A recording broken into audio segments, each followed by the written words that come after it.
Welcome back in here to ACC Football Kickoff. Jordan Cornette, Eric McLean, and we've got styling and profiling Georgia Tech's head football coach, Geoff Collins. Coach, I rarely do this, and you can shoot me down and feel free. I won't be offended. But I feel like you should stand up and really show everybody what we put together. I thought Jeff Sims, your quarterback, was best dressed. He's a good-looking dude. Yes. The ankles come out a little bit when I do that. But now, I asked you if you styled yourself, Coach, and you said it wasn't put together by yourself. It was a former player who helped you out? Yeah, former player designed the suit, fitted me, tailored me, the whole deal. Come on. And then my wife picked out the tie. My wife, Jennifer, did the pocket square and the shoes. So pretty good combination. Hey, EMAC, that's how he should be when you he's grow got up the functional buttons. He's got the lapel looking great. The pocket square. You got to 10 out of 10, Coach. You got to take care of your former guys. The tapered leg. I mean, it's fantastic. Coach, you look great. And when we talk Georgia Tech football these last few seasons, it's been about the excitement of this rebuild because it has an identity, and that's what a rebuild should have. Is this is going somewhere. And you come into this year and they give you the second hardest schedule in the conference. What's going on with that? Well, I don't know if you can say country. Country. Coach, no, not conference. It was that way last year. Yes. It is what it is. We're a culture that's built on competition. Competition is king. And so we're just fired up, put the ball down, let's go. No question about it. Coach, again, there's so much excitement about this young backfield that you have, and two superstars, and to watch them grow up very quickly a year ago. What can we come to see to expect from Geoff? I heard him talk about it up there. I spoke about it downstairs. But just the confidence going from year one to year two, freshman to sophomore, what kind of things can we expect to see from him as the leader of your team? First and foremost, he's a tremendous player, uber talented. I think he went 9 for 10 in the spring game, pulled his zone read, ran for 50, hit 22 miles an hour on the run at 6'4", 225. So he's a special athlete. And the same thing with Jahmyr Gibbs. He's one of the transformational players in all of college football. And so we're blessed to have both of them. But my favorite thing about the two is not only are they great players, but they're great people. They're great in the locker room. They're tremendous workers. They've got everybody's respect. Jeff Sims was voted a captain for the spring game by his peers, and that vote of confidence from your locker room is huge going into his second year. And we just saw a great video here of Jahmyr as a wide receiver out of the backfield. How easy is it when you have somebody that is that talented that they can just help you cause a lot of answers to the defensive problems? And that's what I'm talking about, his kick return. I mean, he's a ridiculous. Anytime he gets the ball in his hands, he is just a dynamic playmaker, probably arguably as good as anybody in college football. And just excited about him. The backfield, we've got Jahmyr, and then we've got J.P. Mason, who are both nominees for the Doak Walker Award, the best running back in college football. Then you look behind them as Jemias Griffin, Gatorade Player of the Year in the state of Georgia, and then Dante Smith is another running back that we have, and all he does is score a touchdown. And he's a tremendous special teams player as well. So just excited about the backfield that we've got in place. Coach Collins, it almost feels unfair to really judge a true freshman at the quarterback position like we have been with Jeff Sims. And when he shows the flashes at times, you go, oh, this guy's going to be one of the best players we've ever seen. But there's inconsistencies that comes with the youth. Where are you trying to hone in on the inconsistencies most to get this guy to be that guy that he can be every Saturday? Well, my favorite thing about Jeff is it's not on me. He has done it himself. My office is 10 yards away from our offense coordinator, Dave Patnode's office.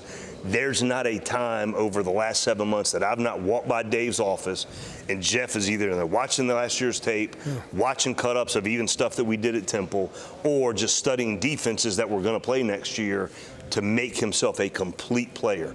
And then he goes to the weight room and he works and does all those things. So he is taking full onus on himself and being very critical so he can take that next step. And we're guiding him and all that. But if you don't have the want to and the desire and the humility to look in the mirror and say, I've got to get better at these things, it's just coach-driven. But with Jeff, it is player-driven, individually based, and it's about to be really exciting. Before we jump off of the field and talk about some culture stuff, some NIL things, I want to ask you about this offensive line. You changed in probably the biggest rebuild in college football, going from triple option to a true spread pro-style offense. What are we going to see from those guys? Because I think that's the last piece. Sure. Is both lines of scrimmage, especially the offensive line. I'm hearing they're getting bigger. I'm hearing they're getting smarter, stronger. Are we going to now see them moving that line of scrimmage, guys coming together? Is that what we can expect? 100%. We've got the best O-line coach in college football. No question about that. He's phenomenal. One of my closest friends left the national championship game with the University of Alabama to come join me back home in Atlanta at his alma mater. And what he's done with the recruitment of that offensive line, the development of that offensive line, the cohesion, and I said it in the press conference just then, when the big guys in your locker room, the big guys on your team are the leaders and the culture setters on both sides of the ball, you've got a chance to do something special. And I think we're on the verge of having that, and that's going to enable us to take the next big step in our program. And, Coach, when you're talking about a rebuild, naturally you're doing it in a variety of different avenues to achieve what you're trying to achieve. Yep. Impact transfers can be that ticket as well. Are there some you'd like to share with us today? Yeah, absolutely. So the one that we brought today is AC Lee from the Big Ten, middle linebacker. After 4 months on campus, was voted a captain for the spring game by his peers.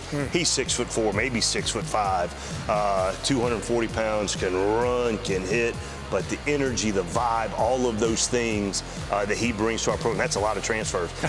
So it's a lot of impact, though, too. There's a lot of impact. So, and the nice thing is, this was the year that our culture is set, our brand is set, our organization understands all of our expectations, so we can bring guys from the University of Alabama, Kevin Harris, 5-star Rivals 100, coming back home to the A to put some pass rush for us. Kenyatta Watson comes back from the University of Texas, Atlanta-born, Atlanta raised at DB. Kyrick McGowan played in 2 Big Ten championships at Northwestern, has a degree from Northwestern University, now is going to get a graduate master's degree from Georgia Tech. Wow. And he's a great player, and he's a tremendous worker, and he understands what it's like to play on that stage.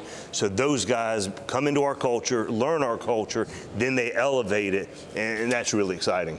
Let's talk about brand. You just mentioned that. Yep. And let's talk about this NIL, this new world that we're in.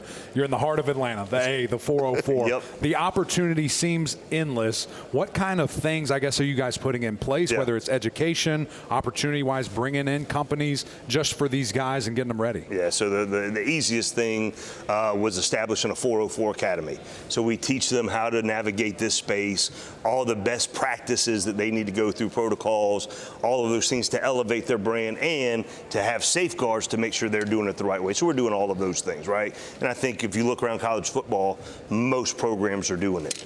The thing that's different about us, one of the top academic schools in the country, in the heart of Atlanta, where there's 30 Fortune 500 companies within 1 mile of our campus, other places don't have that. Then it's the commitment from the top down that everybody in our organization embraces our guys at elevating their brands, navigating this marketplace. We want them to maximize everything that they can get.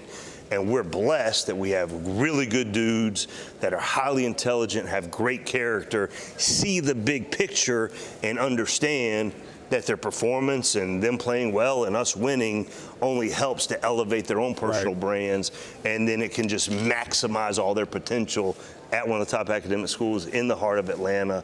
All of those things, embracing the things that we embrace and giving them all the platforms to do it. We won't really have arrived at this NIL thing if in the 404 we don't have a Waffle House, some type of contract, somebody in there. We got to work that out. That's down the road. The rebuild most important, and it's well on its way. Thanks to Coach Geoff Collins sitting in with us here today. Coach, best of luck this season moving forward. Appreciate Always it. a pleasure. Thank you. Chop it up with Coach Collins.